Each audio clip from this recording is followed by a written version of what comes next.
Hi everyone, my name is Fawad Razaqzada, market analyst with Think Markets.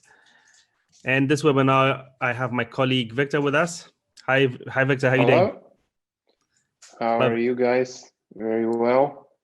Excellent. Ready with some macro stories and micro stories for you. Yeah, excellent. Can't wait to hear those stories as always. So this webinar is obviously live. Thank you so much for those of you who are here. Please make sure you ask us questions and we'll be more than happy to answer any questions you have during this webinar. For those of you who are watching this on YouTube or elsewhere, please ensure that you join us next time. This webinar happens every Tuesday, 11:30 London time, because when you join live, you can ask us questions and we'll be more than happy to analyze any market that you want. So before we begin this webinar, please read through the disclaimer. I'm going to read the first paragraph, okay? These webinars are for general information only and are not intended to provide trading or investment advice or personal recommendations. Any information relating to past performance of an investment does not necessarily guarantee future performance. Think Markets shall not be responsible for any loss that you incur, either directly or indirectly, arising from any investments based on any information in this webinar. Please remember that the spread betting and trading CFDs carry significant risks and may not be suitable for all investors.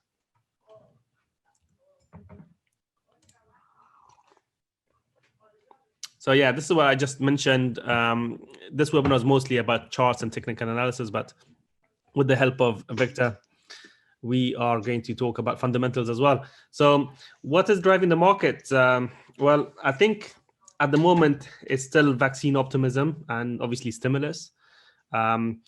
Stock markets are continuing to hit record highs or rise to multi-year highs in some cases. So, for example, today the German DAX index has hit another record high.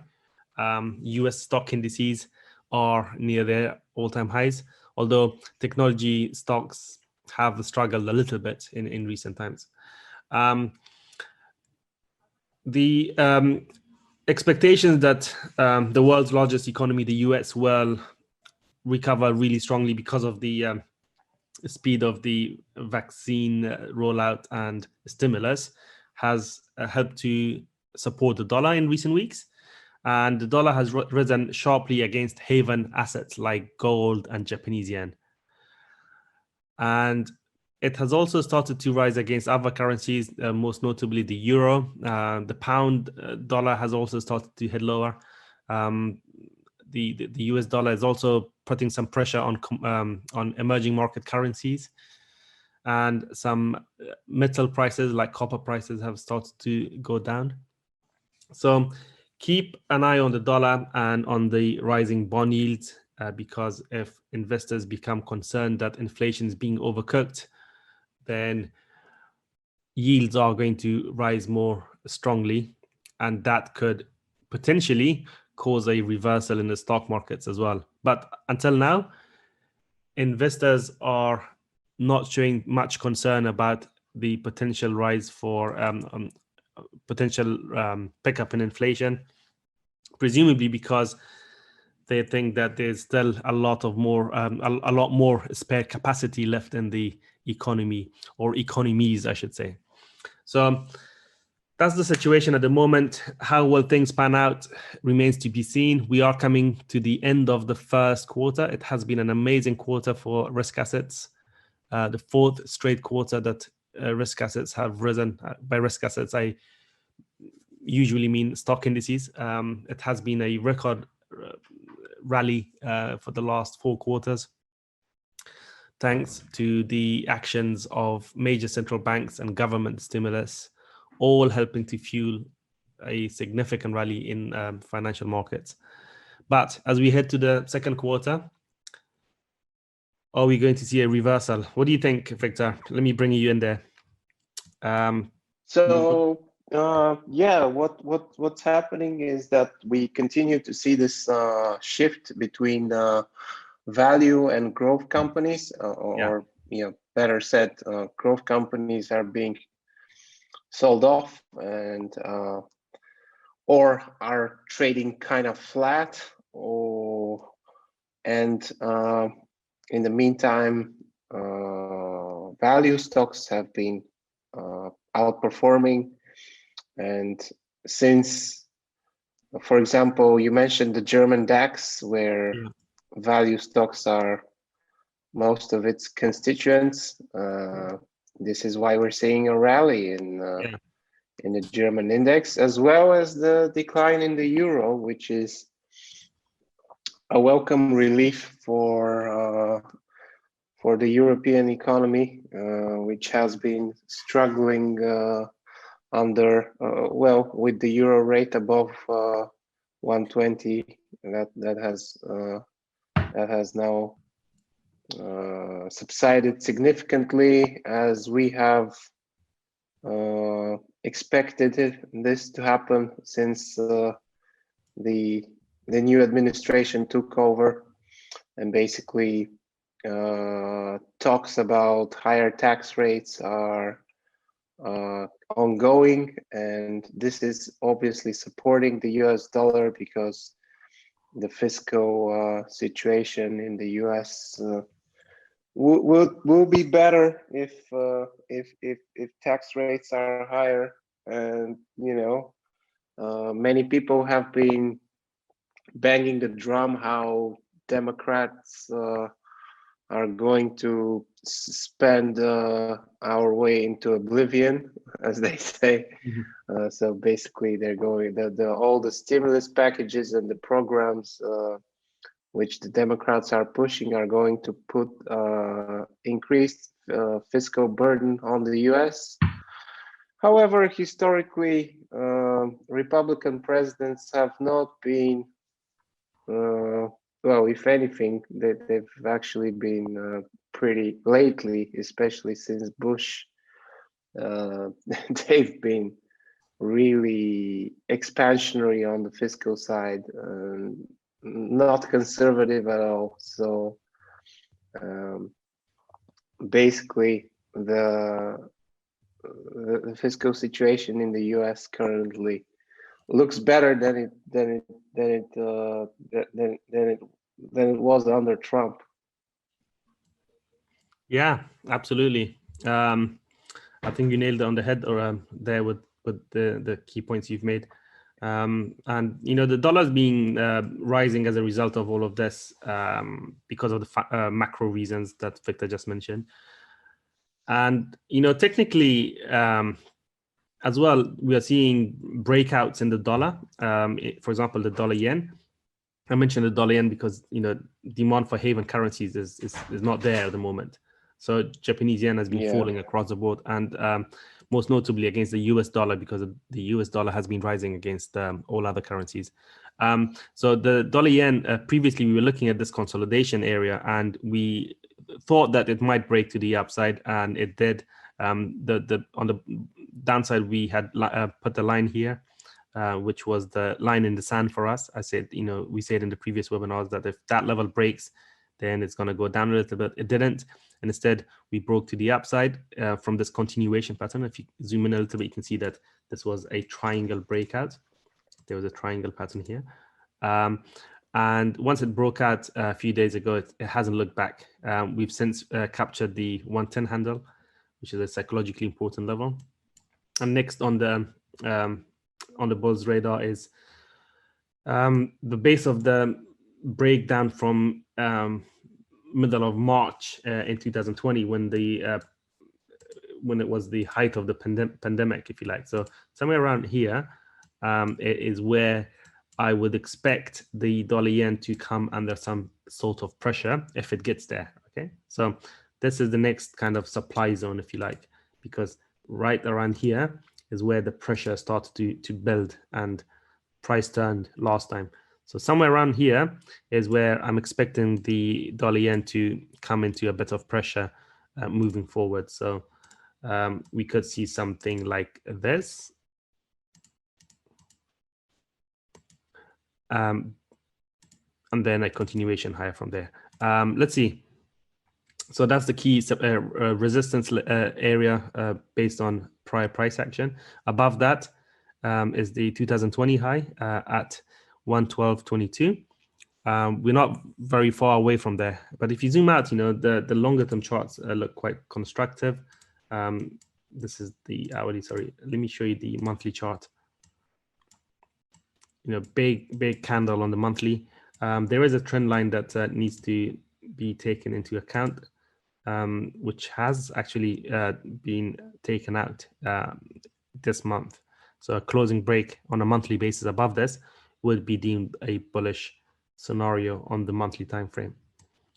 By the way, this is a massive triangle pattern. So, the fact that we are breaking above it could have, very long-term implication for the dollar yen. As I'm zooming out, I'm just trying to see if there's another trend line. I can't see any obvious ones, but yeah, this is going to be very important. And if bond yields continue to rise in the US relative to Japan, if the US 10 years accelerate from here, this thing is going to start going towards 120, I think, possibly 125 in the long term. Obviously, in the short term, I highlighted a few areas of resistance where the dollar yen could potentially turn lower. Now, all that being said, obviously, a lot depends on investors' appetite for risk. The Japanese yen is obviously a safe haven currency. So what I'm saying right now, I'm assuming that there won't be any reversal in risk appetite, which is a big assumption to make because risk can turn really sharply and unexpectedly. So if risk appetite falls, then the dollar yen could go back down, obviously. So that's the key risk. Now, in terms of other currencies, what I'm looking at right now with a lot of interest is the Aussie dollar. I'll tell you why. Okay, so the Aussie dollar is, you have to, I've spelled it wrong here. AUD. Okay.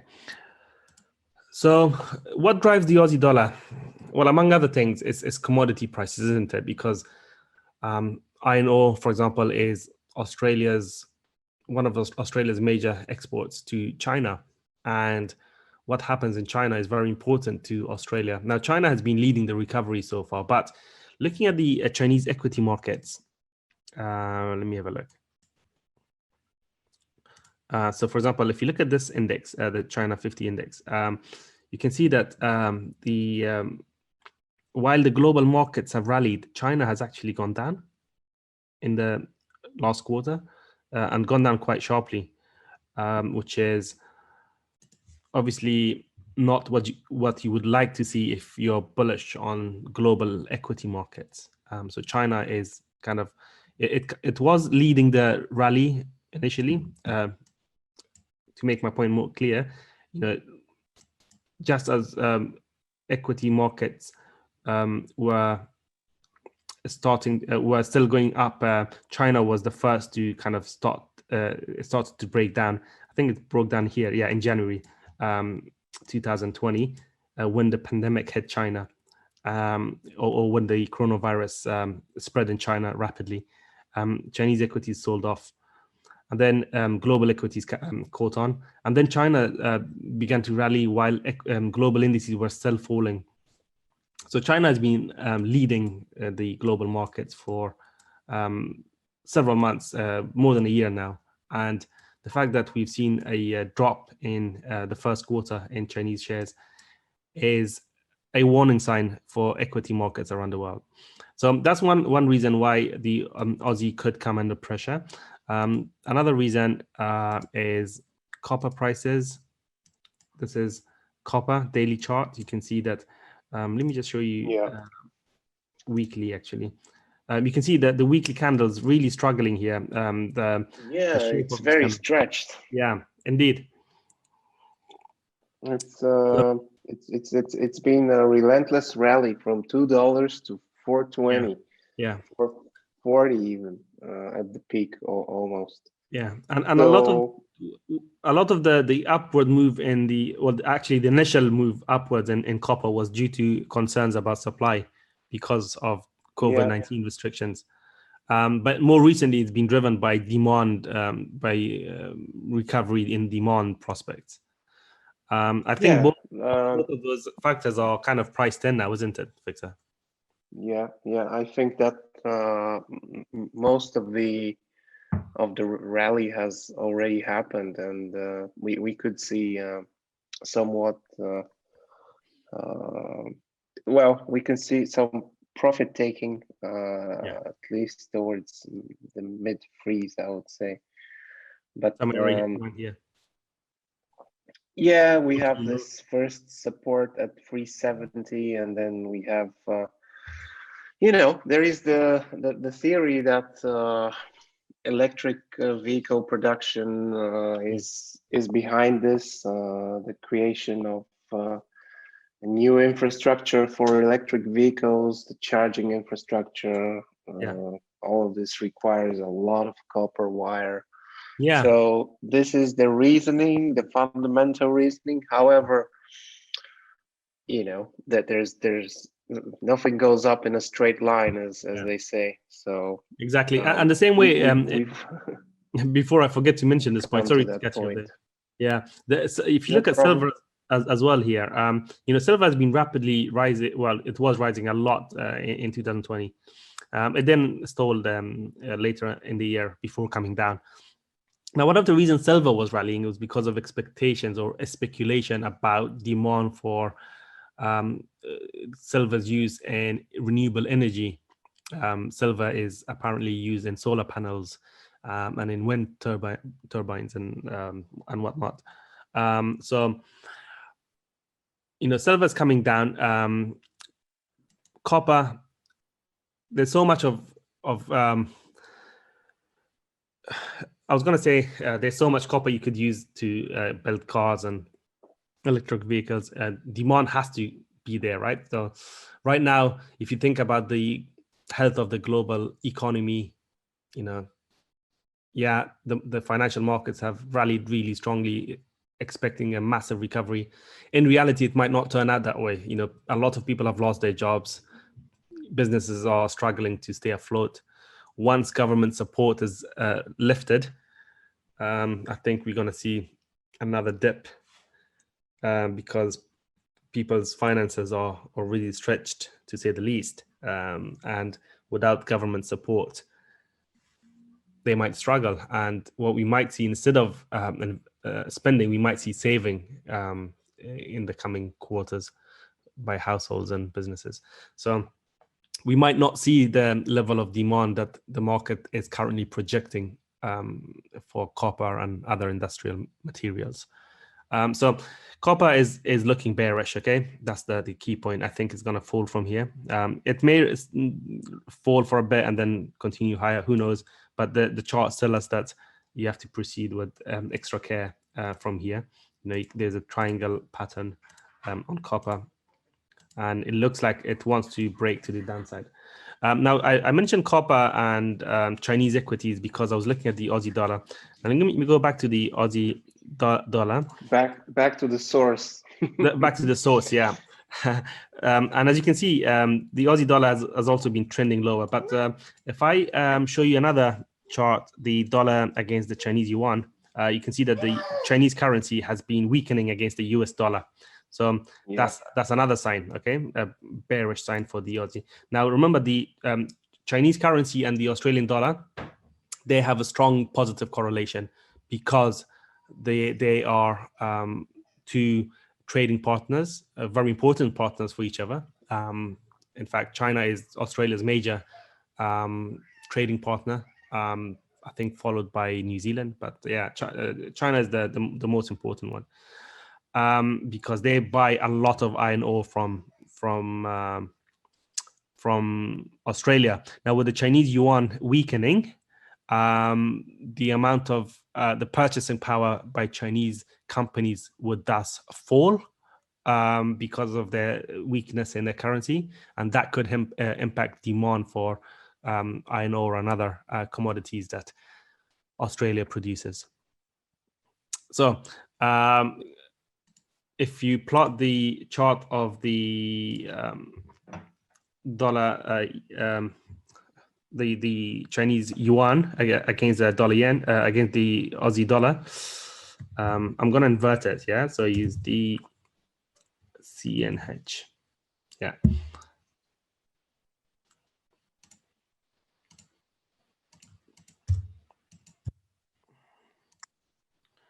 Just get rid of these moving averages because they're not used to us. And make that line maybe. Yeah.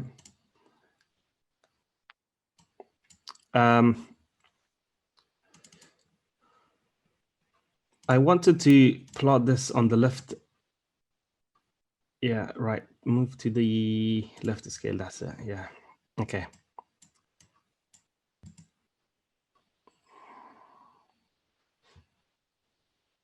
For some reason, it's not working. Anyway, you can see it from this chart. Okay. The Chinese yuan against the dollar inverted is in orange, and the candles is the Aussie dollar daily chart.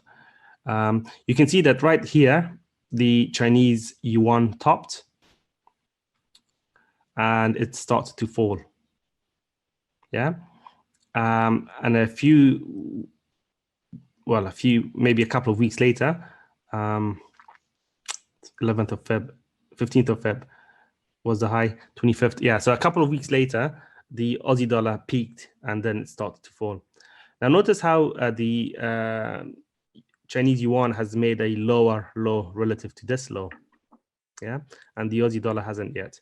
So this is the key low for the Aussie dollar. So it looks very likely, in my view, that given everything we've just said, that the Aussie dollar is going to break down and take out the black level right here, which is the base of a head and shoulders pattern as well. If you think about it, head and shoulder is not my favorite reversal pattern, but there's the left shoulder, there's the right, and that's the head.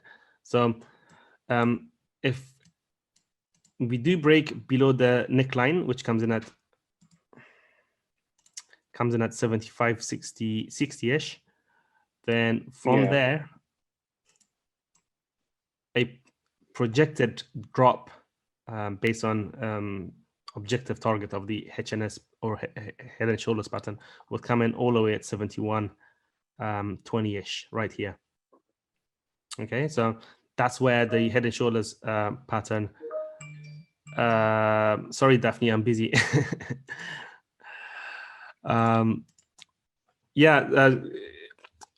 Do you want to take this, like take over this while I reply to Daphne? Yeah, sure. So yeah, the Aussie is showing signs of exhaustion after its relentless rally from below 70, which started in November, and we saw 10 figures taken by the Aussie.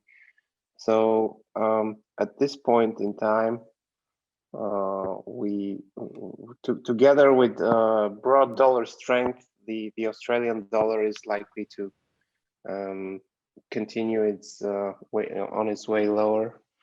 So the same thing is pretty much valid for the Kiwi dollar, which is another currency that is following roughly the same pattern because of its heavy reliance on commodities, and despite the fact that New Zealand is one of the countries that has remained unscathed, relatively unscathed from the coronavirus crisis that hit the whole world. At this point in time, the Kiwi has benefited a lot from this. Obviously, it rallied from 56 to almost 75 cents, which is an insane rally for a currency, for a major currency like the Kiwi. So we're going. We've been going sideways since the beginning of the year, and just recently it kind of broke down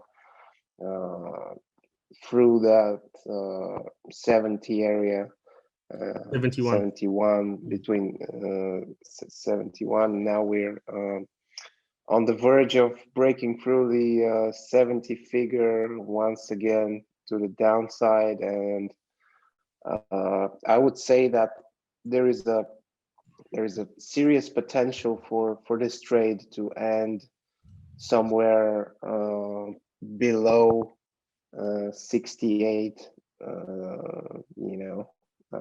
We have this 68 level, yeah, which is 67, 90, 68 area, which is the key support. So I would say that probably this is the first stop of this dollar rally to the downside, and there is really not much juice left for the Kiwi dollar, especially after the government there announced that it wants to curb the rise in housing prices, which has been relentless and very frustrating for young home buyers. And the government in New Zealand is leaning left. Well, not leaning; it's pretty left.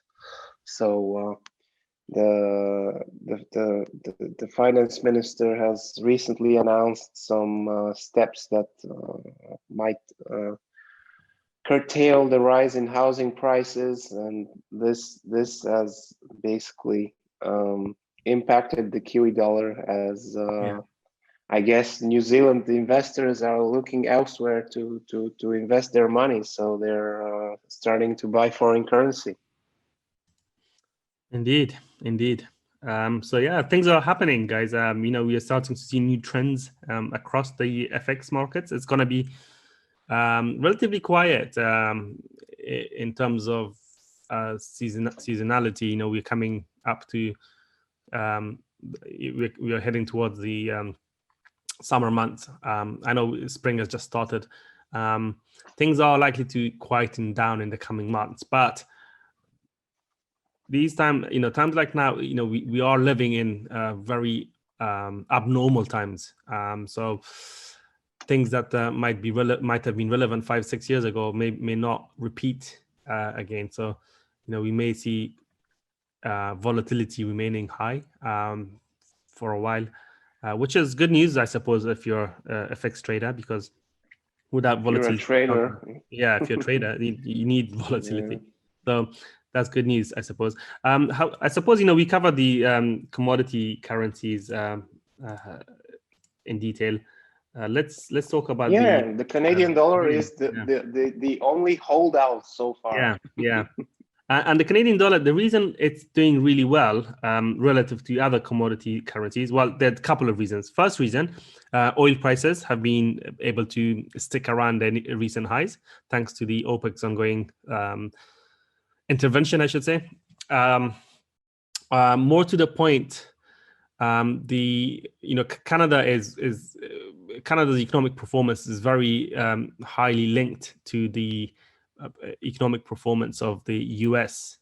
Okay, so sometimes you could literally substitute the Canadian dollar for the US if you're trading another currency, and you see that the trend will be kind of similar with the dollar.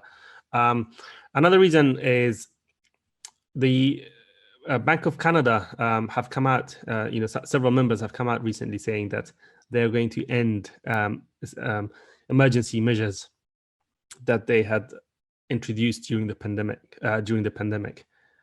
So the Canadian Central Bank has become the first major central bank really to say that we are reducing support, and monetary policy might start to be tightened in the coming months. And that has really helped to support the Canadian dollar, keeping a lid on the dollar CAD currency pair, with price continually finding resistance around this bearish trend line in recent days. However, all that is priced in, and with other currencies breaking down against the US dollar, and with crude oil looking toppy. I think it may have already topped. If not, we are very close to a top for crude oil. The Canadian dollar could be about to tank, meaning that the dollar CAD could be about to stage a breakout, a massive breakout. So we have moved above the bearish trend line on a daily closing basis for several days now. Yeah, that's a very important point. We have broken several resistance levels, this being the last line of defense, really. It's not an exact level, it's an area around 126, which is being eroded as we speak. So what the bulls would like to see objectively is for price to make a higher high above the most recent significant high, which was at 127.47. If we go above that, then objectively the bias would turn bullish because we will have had our first higher high in place following the drop to the low that took out this February's low. Okay, so a break above 127.47, 48 is going to be the turning point for the dollar CAD. But if you're a trader, you might be anticipating that, and you might want to look for opportunities before this breakout happens to get in at really good levels. But I'm not going to talk about that because we don't offer trade advice here. However, it's always better to buy as close to support and sell as close to resistance as possible than waiting for price to move significantly, although you will have like confirmation, but then the question of where you're going to place your stop loss if you do trade it will come into your consideration. So yeah, that's just an off-topic point. But the dollar CAD is looking bullish, I think. Anything else we haven't covered, Victor? Well, on the FX side, Yeah. I would pay some attention to the euro pound, which continues on its relentless move lower. Yeah. I mean, the euro keeps falling against the pound. We've called this trade a long time ago. Yeah. And it hasn't disappointed so far. I don't think it's fully unwound yet. Like there is ways to go towards the 85, 83 area. Naturally, there will be some pullbacks. Sure. Which could be good entry levels, such as the past couple of ones which you have highlighted, the 87 level, and then we have another just above 86. Well, 87 has already been retested right here, so I'm not too sure. Yeah. No, I'm saying that I'm saying that you have correctly highlighted the pullback points. Sorry. Yes. That we already have already happened. Happened, yeah. We're looking towards the 85 area, which is a round number, and probably there will be some profit taking there or some bids materialize. But overall, if we look at the long-term chart, maybe a weekly or monthly chart, there's still ways to go. Yeah. And the levels pre-Brexit I think are really within sight. I mean, the let's remember that before Brexit, the euro pound was trading at 70, 72. That's back in 2015. Yeah, so considering the fact that the UK is managing its COVID situation way better than the European Union. That's the only thing the UK are good at. I've been good at in recent years. Well, this year it's enough, and we could. I mean, I'm certain that again, this is not investment advice, but the 82.50 area, which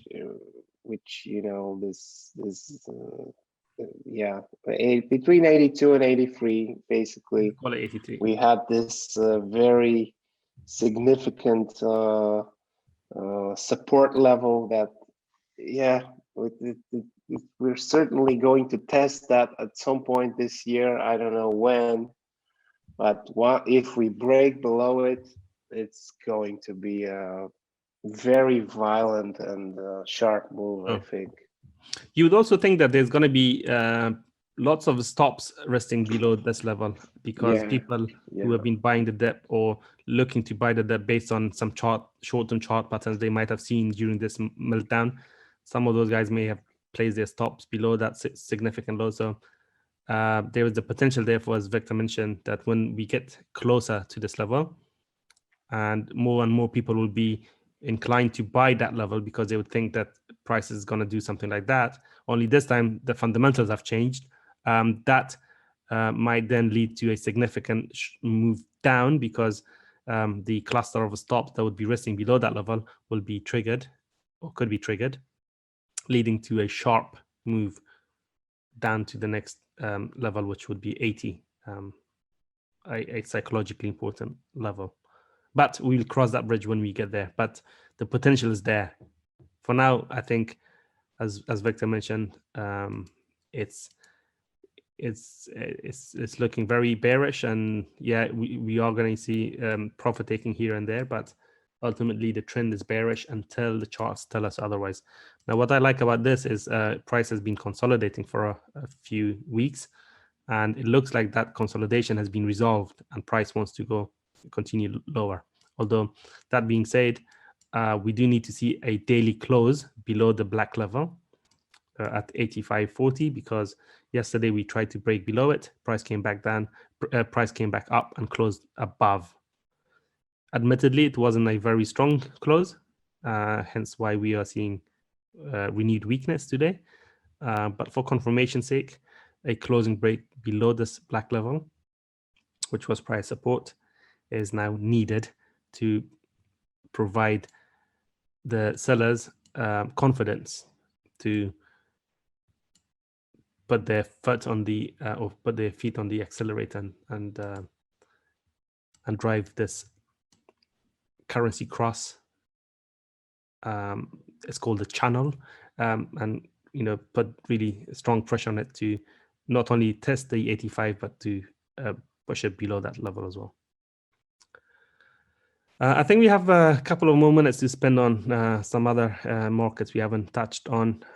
We mentioned crude oil. The reason why we are turning bearish on crude oil is because, well, lots of fundamental reasons, but from a technical point of view, it's this. Crude oil has broken this trend line that was in place since November of last year, and it has created a lower low below this red level here. Although it's kind of come back above it, you are going to see sharp rallies in a bear trend. I think this is turning into a bear trend now, at least in the short term.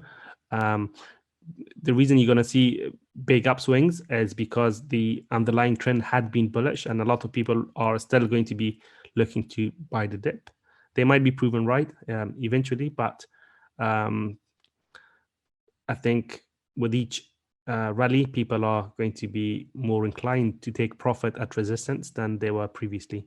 So that will put pressure on oil prices, and we could see renewed weakness coming into play here, because we are testing strong resistance at around 62, which is the 21-day exponential, the backside of this trend line, a level of support that should have held.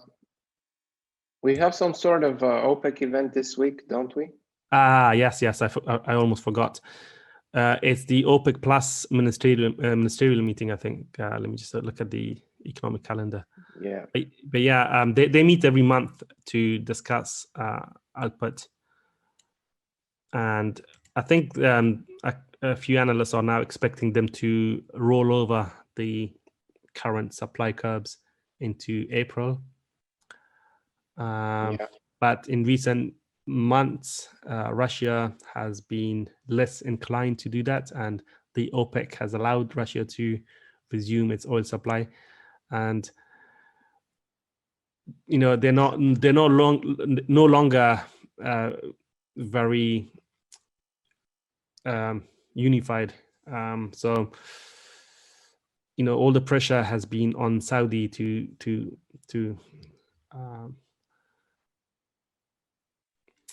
basically take the brunt, really, and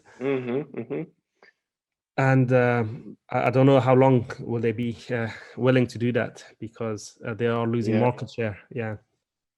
And so I reckon that if not in this meeting, in the next meeting, they will relax supply curbs, and that should then lead to weakness in oil, some weakness depending on the level of relaxations of supply curbs. But I think that the trend has turned for oil. Yeah, let's not forget that this kind of rally from just below 58 towards the 60, above 60, was also driven by the ship that got stuck in the Suez Canal, and this kind of had a short-term effect on the oil market price, and kind of stabilized prices. They were on the verge of breaking down big, but didn't happen. So let's see how this saga unfolds. Gold, meanwhile, continues to drift lower because of rising bond yields. We have shown you the chart of yields, but let me show you once again for those of you who weren't here at the start of the webinar. This is the 10-year US bond yields rising to a new high for the year. Look at German yields. Bloody hell, big rally today, and breaking through, or trying to break through, this trend line. Almost at minus 25 basis points. So this is your answer if you're looking for reasons why, if you don't understand why the US dollar is rallying the way it is, here is your answer. The German bond yield is still in minus 25 basis points. You still need to pay the German government for the privilege of lending it money. Indeed. As crazy as this sounds. UK yields doing better, obviously, than Eurozone yields. We are moving upwards. And so far, price has been making higher highs and higher lows. The March 2020 high is at 105. Before that, we got this high here that was hit in March of this year, on 17th of March. And so, UK is obviously winning the race in the vaccines. Is winning the vaccines race, and it has avoided a no-deal Brexit. Remember, at the back end of last year, things are looking positive for the UK economy once things start to open up, and the economy has started to open up already. There's been some relaxation of rules, COVID-related rules in the UK. First, it was the schools that reopened a couple of days ago. There was further relaxations, meaning that people can meet outside with 6 other people, etc. More restrictions will be lifted on 12th of April, I think. Eventually, hopefully by the summer, it will be, should there be no further variants of COVID, and given how, I'm hoping that they won't be, because half of the UK adult population has now been vaccinated. So the pace of vaccinations here has increased as well. So hopefully by the next couple of months, a large majority of the population will have had their first vaccinations, which then should continue to put upward pressure on the yields and drive the pound higher.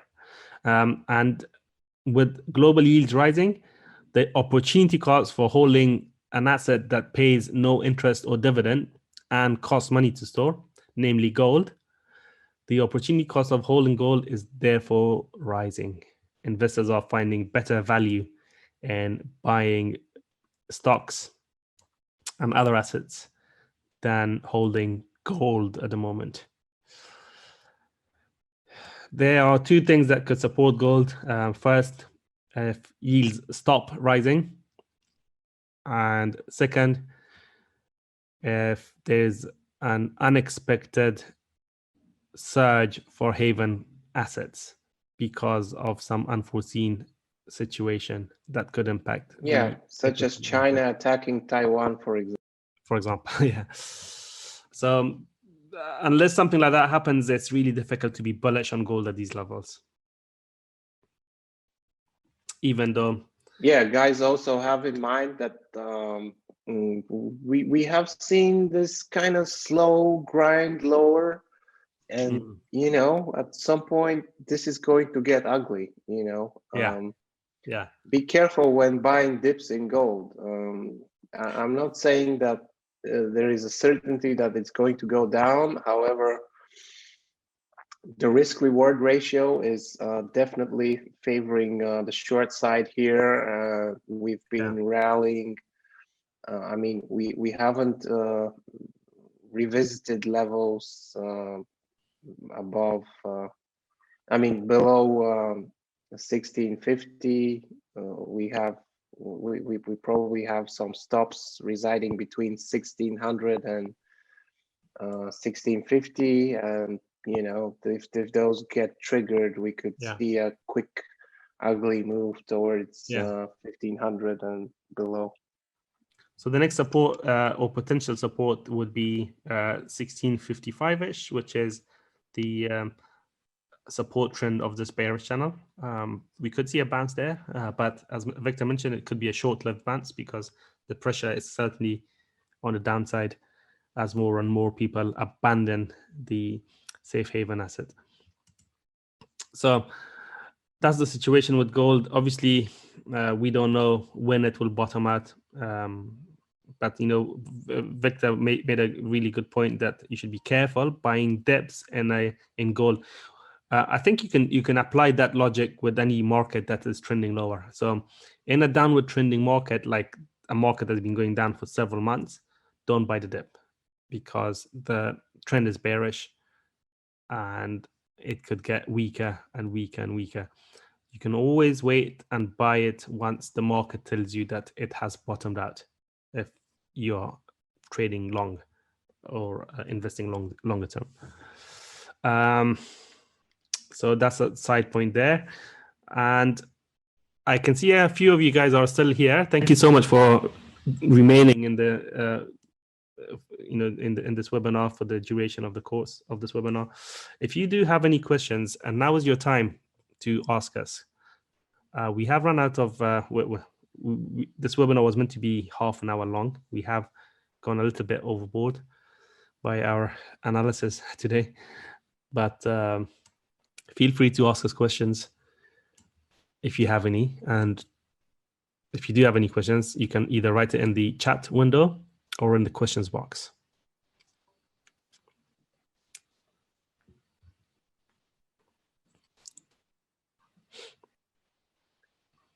Perhaps let's touch a bit on the indices. Let's just give 2 minutes to our listeners to come up with questions and have a look at, for example. Indices are continuing to trend higher. Although we've been talking about this one for a while. Yeah, it's been mixed for indices, right? So as Victor mentioned earlier, growth stocks have been rising, and the German DAX index in this case, there's lots of not growth stocks, value stocks have been rising, and there's lots of value stocks in the German DAX index doing really well. And The DAX has been supported by a falling euro-dollar exchange rate, because when the euro falls, an export-oriented country like Germany will benefit, because it will make its goods and services cheaper to foreign demand or foreign buyers. So a weaker euro is really good news for the Eurozone. And it's being reflected in all the European indices. So this is the DAX. Spanish IBEX is making higher highs and higher lows, not moving quite the same as the DAX. The French CAC is continuing to rally. It's almost back to the pre-COVID levels. I think it's going to get there.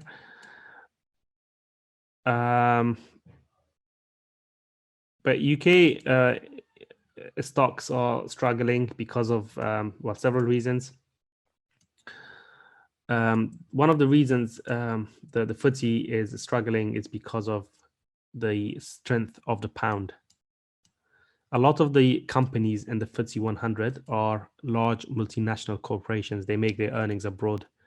So when the pound rises, it devalues their earnings when repatriated back to the UK or converted back to the pound.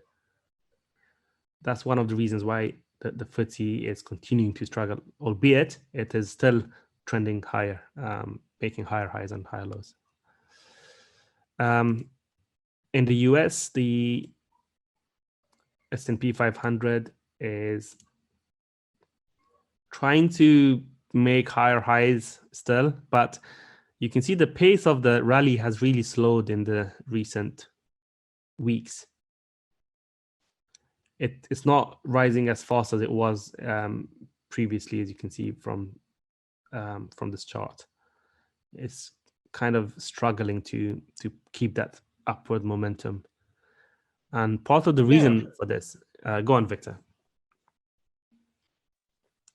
Yeah, well, we need to take into account that this the latter part of this rally started when the vaccines were announced, just after the US election, when we knew who's going to be president, and we knew that vaccines are getting approved and are coming.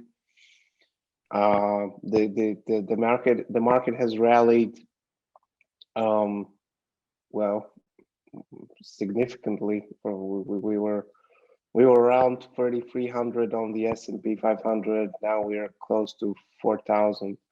So I'm not saying that this rally is over. Far from it. It may continue for a while, but we need some fresh catalysts, some confirmation that the economy is really starting to boom, which is actually very likely considering the level of interest rates and the fact that basically lenders are going to start lending again once people go back to work. So yeah, this is what we're missing currently. Perhaps a more vibrant return of people to the job market, and another leg higher could come in from consumer spending.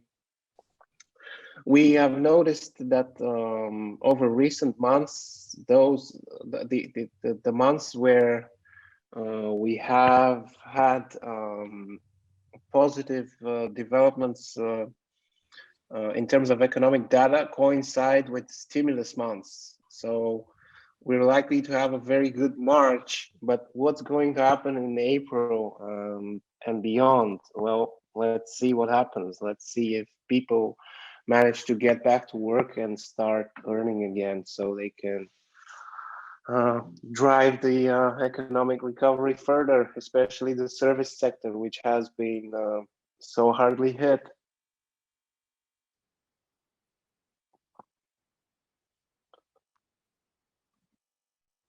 So Fawad, if you're speaking, we don't hear you.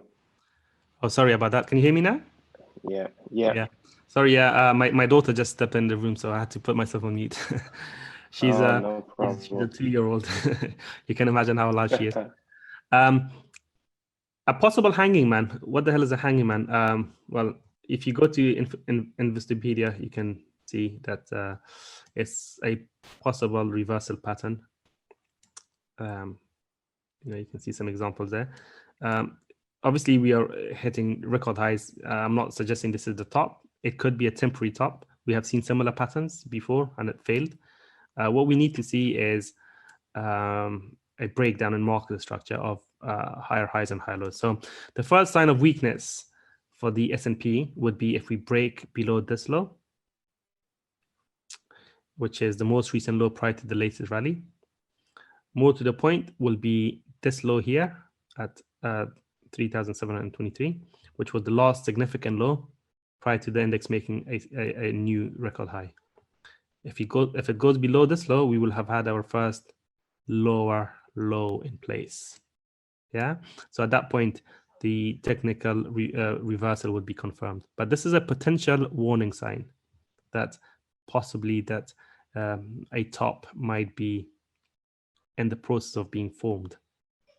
Also, if you look at your RSIs and stuff like that, which I don't normally look at, but I'm sure it's going to be pointing lower. Yeah, you can see that the RSI is in a state of negative divergence, making lower highs while the index is making slightly higher highs. This is suggesting that the momentum is shifting to the downside, or potentially shifting to the downside, but it needs that confirmation. And the confirmation would be if the index breaks below a few key levels. So there are a couple of warning signs for the equity markets, and also don't forget China. I keep mentioning China was leading the recovery. Now look what happened to the Chinese equity markets. Boom, big drop. Could the S&P 500 follow? Possibly. Are Chinese party officials aware of them attacking Taiwan in a month?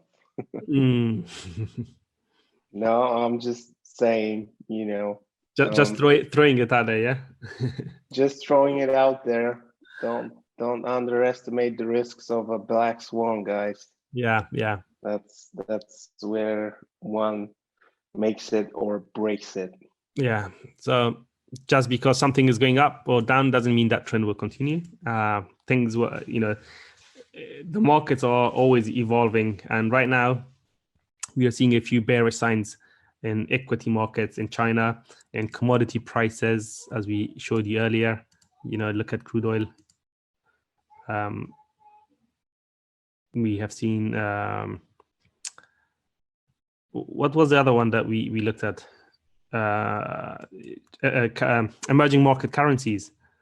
If you look at the Chinese yuan, Turkish lira, the Turkish lira, of course, boom, massive move. Yeah. That was obviously in response to the sacking of the central bank head, who, how dare he raise interest rates in Turkey when inflation is at 15%? Yeah. How dare he? How dare